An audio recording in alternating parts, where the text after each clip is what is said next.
So Gav, here we are kind of outside over the road from Intuit Stadium in Los Angeles, California.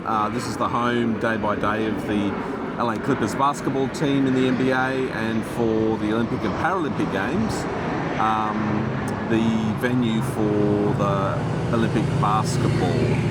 So LA28, private sector led, which is very much not unique model for the Olympics.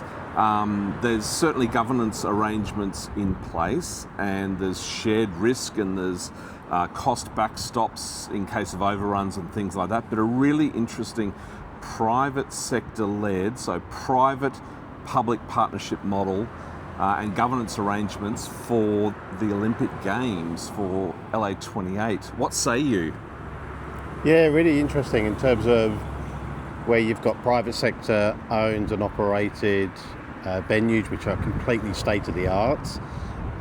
Amazing experience going to the basketball, to the Clippers and Lakers game last night.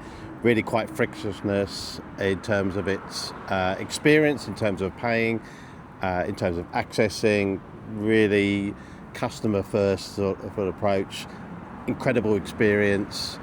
Really interesting. I think probably the biggest question I had is in terms of here in LA, huge dispersed city, large amounts of poverty. Infrastructure is pretty average in Definitely parts. being stretched. Yeah, like we sat on a bus we sat in traffic coming out to the game, so it's going to be really interesting. So it's for me, it was really understanding about, well, private sector led Olympic experience, well, what's the role of the government? And I sort of done some investigating there, and really there's about 6 or 7 key things, but regulatory support, ensuring compliance, but also the main one is around infrastructure development. And what I found is there's 28 by 28 projects.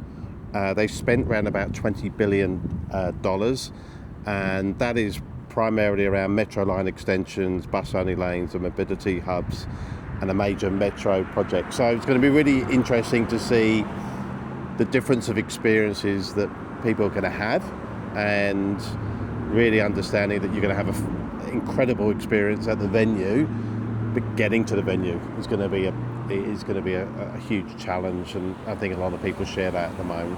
Yeah, in meeting with our friends at AECOM yesterday, who are the infrastructure overlay delivery partner, certainly sharing that disbursement of venues for the different events.